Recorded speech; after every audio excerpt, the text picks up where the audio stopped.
बड़ी खबर इस वक्त की आपको बता दें, 24 जुलाई को आरबीएसई के परिणाम जारी किए जाएंगे। 12वीं विज्ञान, वाणिज्य और कला वर्ग का परिणाम जारी होगा 24 जुलाई को शाम 4 बजे परिणाम जारी किए जाएंगे। शिक्षा मंत्री गोविंद सिंह डोटासरा परिणाम जारी करेंगे। तो माध्यमिक शिक्षा बोर्ड अध्यक्ष डीपी जारोली भी इस दौरान मौजूद रहेंगे। तो 24 जुलाई को परिणाम आरबीएसई के आएंगे 12वीं के। तीनों ही संकायों के परिणाम जो हैं वो जारी किए जाएंगे। शिक्षा मंत्री डोटासरा परिणाम जारी करेंगे 24 जुलाई को शाम 4 बजे।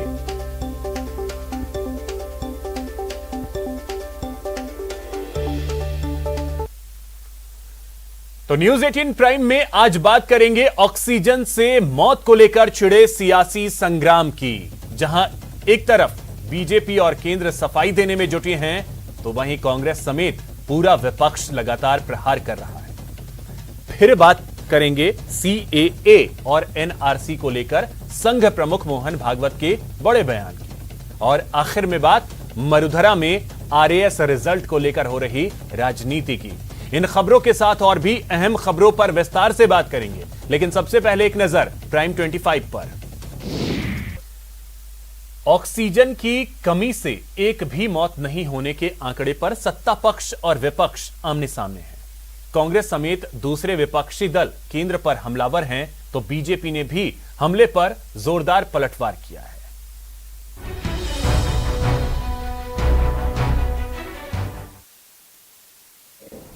उनके परिजनों ने सरकार के ऊपर मुकदमा दायर करना चाहिए कि झूठ बोल रहे। इस सरकार को न किसी की जान की परवाह है और न देश के सामने सच बोलना है।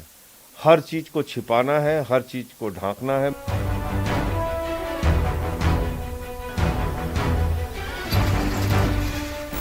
ऑक्सीजन की कमी से किसी की भी मौत नहीं होने के आंकड़े पर विपक्ष ने केंद्र पर हमला बोल दिया है, लेकिन इस हमले का जवाब सिलसिलेवार तरीके से बीजेपी की तरफ से भी दिया गया। बीजेपी का जवाब दिखाएंगे, लेकिन पहले इस मामले पर राहुल गांधी ने क्या हल्ला बोला है वो भी जान लीजिए।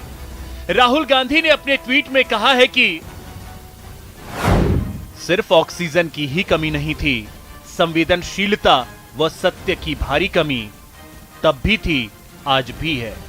आइए अब इन आरोपों पर बीजेपी ने क्या पलटवार किया ये जान लीजिए। विपक्ष को अपने गिरेबान में झांकना चाहिए और अपने राज्यों, अपने शासित राज्यों से पूछना चाहिए कि वाकई क्या उन्होंने आंकड़े भेजे थे और हमने छुपा दिए। मूल प्रश्न यही है। बीजेपी ने विपक्ष पर न सिर्फ हमला बोला, बल्कि कांग्रेस और आपकी राज्य सरकारों को आईना भी दिखाया। 2 जस्टिसेस के सामने बॉम्बे हाईकोर्ट में महाराष्ट्र सरकार ने खुद कहा है और माना है कि किसी प्रकार से भी कोई मृत्यु ऑक्सीजन शॉर्टेज के कारण नहीं हुआ। महाराष्ट्र की शिवसेना कांग्रेस गठबंधन सरकार पर हमले के बाद बीजेपी ने जयपुर गोल्डन अस्पताल में ऑक्सीजन की कमी से होने वाली मौतों का जिक्र कर केजरीवाल सरकार को कटघरे में खड़ा किया। ऑक्सीजन शॉर्टेज के कारण इनकी मृत्यु नहीं हुई है, ये अरविंद केजरीवाल जी की सरकार लिखित में अपनी कमेटी की रिपोर्ट को दिल्ली हाईकोर्ट को सबमिट कर दी है। हालांकि बीजेपी के इस पलटवार के बावजूद विपक्ष हमलावर रुख अख्तियार किए हुए है। प्रेस कॉन्फ्रेंस में आए, जिम्मेदारी नहीं ली। इस देश में कितनी मौतें हुई हैं, उसमें से कितनी ऑक्सीजन की वजह से हुई हैं, इसकी जिम्मेदारी भी तो ले केंद्र सरकार। दरअसल ये पूरा बवाल तब शुरू हुआ जब केंद्रीय स्वास्थ्य मंत्रालय ने मंगलवार को राज्यसभा में एक सवाल के जवाब में बताया कि दूसरी लहर के दौरान किसी भी राज्य या केंद्र शासित प्रदेश ने ऑक्सीजन के अभाव में किसी मरीज की मौत की खबर नहीं दी। इस बयान के बाद ही विपक्ष ने हमलावर रुख अख्तियार कर लिया और वार पलटवार का दौर शुरू हो गया। Bureau report, news 18 network.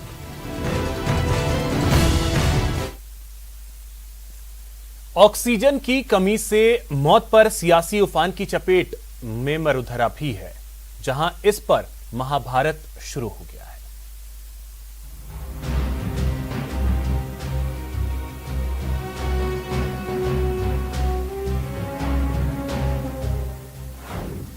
सियासत को मिली ऑक्सीजन। ऑक्सीजन वाली रिपोर्ट पर मरुधरा में महाभारत। ऑक्सीजन की कमी से मौत, कौन छिपा रहा सच? ऑक्सीजन पर आर पार। एक भी मृत्यु ऑक्सीजन के शॉर्टेज के कारण नहीं हुआ।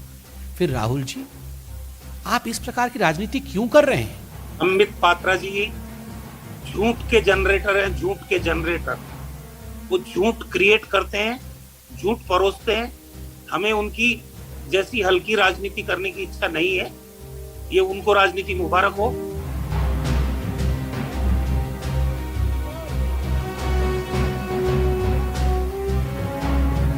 तो क्या दूसरी लहर में किसी की भी मौत ऑक्सीजन की कमी से नहीं हुई? तो क्या ऑक्सीजन के लिए देश भर में लगी लंबी लंबी कतारें आंखों का धोखा था? तो क्या ऑक्सीजन के लिए तड़प तड़प कर दम तोड़ने वाली तस्वीरें फर्जी थी? दूसरी लहर के दौरान मरीजों को भले ही ऑक्सीजन मिली हो या ना मिली हो, लेकिन राज्यसभा में पेश ऑक्सीजन वाली रिपोर्ट से सियासत को जरूर ऑक्सीजन मिल गया है। राजस्थान में अगर ऑक्सीजन की कमी रहेगी, हम उनको बोलेंगे भारत सरकार ने अपने अधिकार में ले लिया था सारे जितने ऑक्सीजन जनरेशन के प्लांट थे कंट्री में, और एलोकेशन जब भारत सरकार कर रही थी तभी तो हम अपना पक्ष रखने दिल्ली गए थे। संबित पात्रा जी सिर्फ राजनीति की बात करते हैं, मानवीयता की बात भी करो, सच्चाई की बात भी करो। और राजस्थान की जरूरतों के हिसाब से अगर हमें ऑक्सीजन मिल रही होती तो हम दिल्ली क्यों जाते 3 मंत्री, और हम स्पीकर से क्यों मिलते? भारत सरकार के कम से कम 6 मंत्रियों से हम मिले हैं। काहे के लिए मिले? हम राजनीति करने के लिए मिले हैं। कुछ शर्म करनी चाहिए उनको। राष्ट्रीय प्रवक्ता एक बड़ी पार्टी के होने का मतलब ये नहीं है कि आप जो मर्जी आए बोल देंगे। हम कोई राजनीति नहीं कर रहे हैं, ना हमें कोविड में राजनीति करनी है। केंद्र की मोदी सरकार ने कोरोना में ऑक्सीजन की कमी से हुई मौतों को लेकर के जो राज्यसभा में जवाब दिया है वो झूठ की पराकाष्ठा है, निर्लज्जता की पराकाष्ठा है, अमानवीयता की पराकाष्ठा है।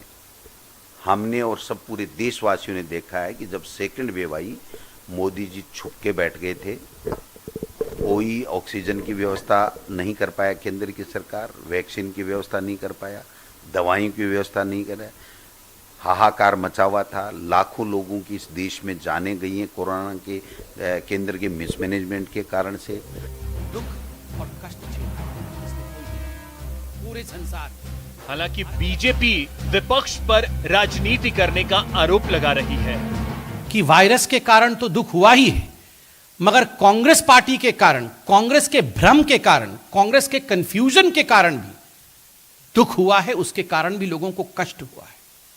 चाहे महामारी का विषय हो, चाहे वैक्सीन का विषय हो, हर विषय में झूठ बोलना, हर विषय में भ्रम फैलाना और हर विषय में लोगों को बरगलाना, यह राहुल गांधी जी ने एक ट्विटर ट्रोल के रूप में काम करते हुए किया है।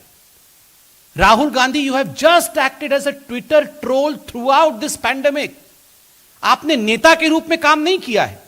2-2 लाइन का झूठ ट्विटर में लिख लिख के you have just behave as a Twitter troll and nothing else. और यह बहुत दुखद है कि एक former president of one of the largest parties of the country has behaved such irresponsible. दरअसल केंद्र सरकार ने कहा है कि देश में ऑक्सीजन की कमी से कोई मौत नहीं हुई है। आपको हैरानी होगी, लेकिन ये जानकारी स्वास्थ्य मंत्रालय ने राज्यसभा में दी है। दरअसल राज्यसभा में सांसद केसी वेणुगोपाल की ओर से सवाल पूछा गया था कि देश में ऑक्सीजन की कमी से कोई मौत हुई है क्या। इसके लिखित जवाब में केंद्रीय स्वास्थ्य राज्य मंत्री भारती प्रवीण पवार ने जानकारी दी कि राज्यों ने कोरोना से मौत आंकड़े लगातार केंद्र को उपलब्ध कराए, लेकिन किसी भी राज्य ने ऑक्सीजन की कमी से मौत का जिक्र नहीं किया।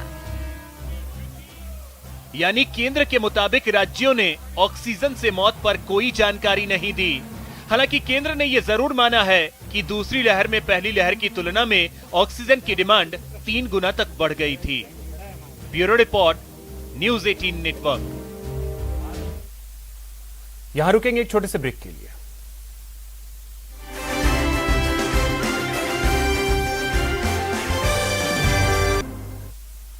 ब्रेक के बाद आपका स्वागत है। सीएए एनआरसी पर संघ प्रमुख मोहन भागवत ने बड़ा बयान दिया है। मोहन भागवत ने कहा कि यह भारतीय नागरिक के खिलाफ बनाया गया कानून नहीं है और इससे भारत के मुस्लिम नागरिकों को कोई नुकसान नहीं होगा।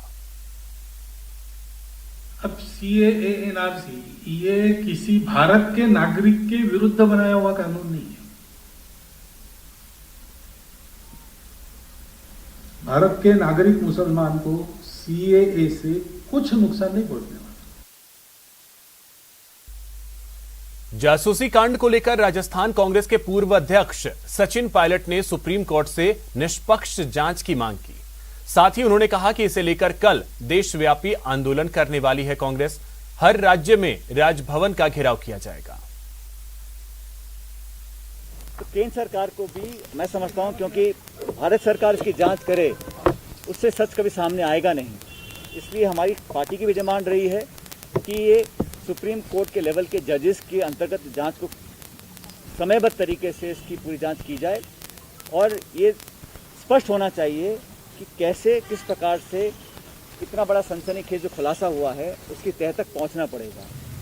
लोगों के मन में सवाल उठ रहे हैं कि सरकार बोलती है कि हमने इलीगल नहीं किया, तो फिर किसके माध्यम से पेमेंट हुआ, किसने करवाया, कब तक करवाया, और बहुत सारे खुलासे होंगे जब हम इसकी परत उसकी तह तक पहुंचेंगे।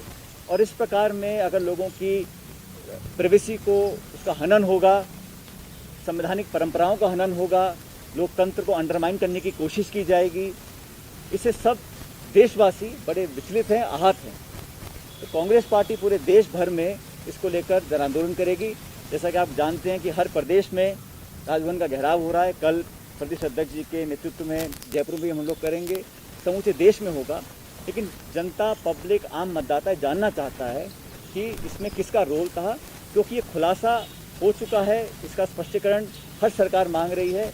तो भारत सरकार को भी अगर कुछ छुपाने को नहीं है तो भारत सरकार को बिना समय खोए दोबारा पूरी प्रणाली में विश्वसनीयता स्थापित करने के लिए निष्पक्ष जांच करानी चाहिए।